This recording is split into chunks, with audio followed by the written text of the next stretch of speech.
ഞാൻ doctor John P S maxillofacial സർജനാണ്. ഡൗമാവേയിൽ ഹെയർ ട്രാൻസ്പ്ലാന്റ് സർജനായിട്ട് കഴിഞ്ഞ 5 വർഷമായിട്ട് വർക്ക് ചെയ്യുന്നു.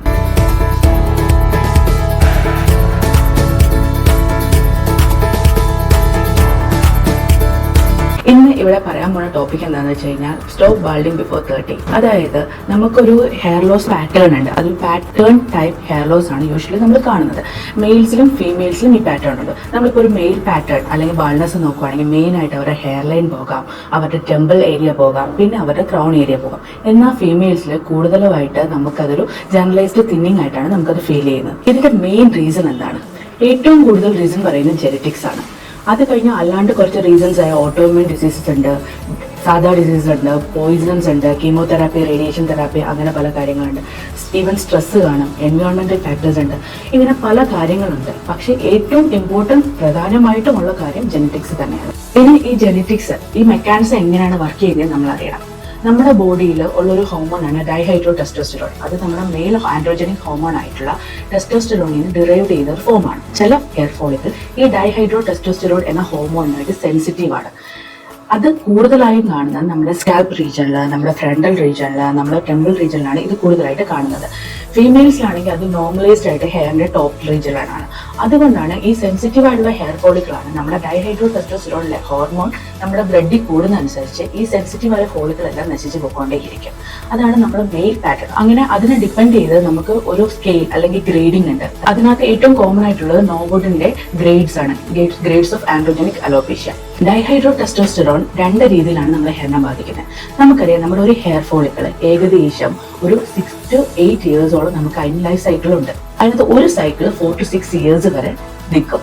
പക്ഷെ സെൻസിറ്റീവ് ആകുമ്പോൾ ഈ ഫോളിക്കിള് ഡൈഹൈഡ്രോ ടെസ്റ്റോസ്റ്റെറോണിന് സെൻസിറ്റീവ് ആകുമ്പോൾ ഈ 4 to 6 ഇയേഴ്സ് നോർമലി നിൽക്കുന്ന സാധനം ചിലപ്പോൾ 3 to 4 ഇയേഴ്സ് ആവും. പിന്നെ ഇത് ബ്ലഡിൽ കുറെ കൂടെ ഡൈഹൈഡ്രോ ടെസ്റ്റോസ്റ്റെറോൺ ഹോർമോൺ അഫക്റ്റ് ആകുമ്പോൾ ഈ 3 to 4 ഇയേഴ്സ് 1 to 2 ഇയേഴ്സ് ആയിട്ട് ചുരുങ്ങാം. അപ്പൊ നമ്മുടെ ഹെയറിന്റെ ക്വാളിറ്റി കുറയാം. ഈ ഡൈഹൈഡ്രോ ടെസ്റ്റോസ്റ്റെറോൺ ഹോർമോൺ ഈ നോർമലി നമ്മളൊരു ഹെയർ ഫോളിക്കിള് 4 to 6 ഇയേഴ്സിൽ ഒരു മിനിമം സൈസ് അറ്റൈൻ ചെയ്യും. അത് കഴിഞ്ഞിട്ട് അത് ഷെഡ് ചെയ്യും. ആ ഒരു ലൈഫ് സൈക്കിൾ കഴിയുമ്പോൾ ആ മുടി ഷെഡ് ചെയ്യും. ആ മുടി ഷെഡ് ചെയ്യുമ്പോൾ ഇത് പയ്യെ ചെറുതായിട്ട് ചുരുങ്ങും.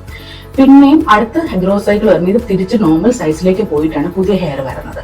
പക്ഷേ ഈ ഹോർമോൺ സെൻസിറ്റീവ് ആയിട്ടുള്ള ഫോളിക്കിൾ എന്താ ചെയ്യുന്നതെന്ന് വെച്ച് കഴിഞ്ഞാൽ ഒരു പ്രാവശ്യം മുടി വന്ന് അത് ചുരുങ്ങി, അടുത്ത പ്രാവശ്യം വരുമ്പോൾ തിരിച്ച് നോർമൽ സൈസിലേക്ക് വരുന്നില്ല, വീണ്ടും ചുരുങ്ങുകയാണ് ചെയ്യുന്നത്. അങ്ങനെ ഓരോ പ്രാവശ്യം കൂടുന്തോറും ഇത് ചുരുങ്ങി അവസാനം ചെറുതാവുകയാണ്. ഇത് മിനിയേച്ചറായി, ഫൈബ്രോസ്ഡായി, ഡെഡ് ആയി പോകണം. പിന്നെ അവിടെ ഹെയർ ഉണ്ടാകത്തില്ല.